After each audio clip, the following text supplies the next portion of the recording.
এই টাকাটা রাখেন। আলহামদুলিল্লাহ। আল্লাহর রহমতে এই টাকা দিয়া ফ্যান হয়ে যাবো মসজিদে। আল্লাহ আপনাকে রহমত দান করুন।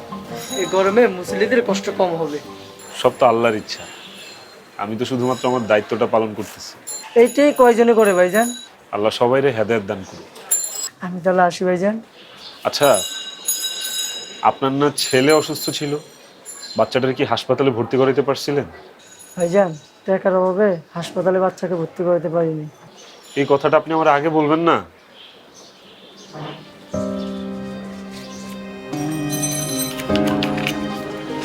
ধরেন, এই টাকাটা দিয়ে বাচ্চাটার চিকিৎসা করান।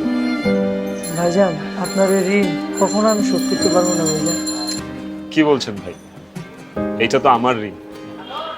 আমার এই দুনিয়াতে তো কেউ ছিল না, মানুষের সহযোগিতায় এতিমখানায় বড় হয়েছি। মানুষের সাহায্যে পড়াশোনা করে আল্লাহ পাক আজকে এত দূর নিয়ে এসেছে।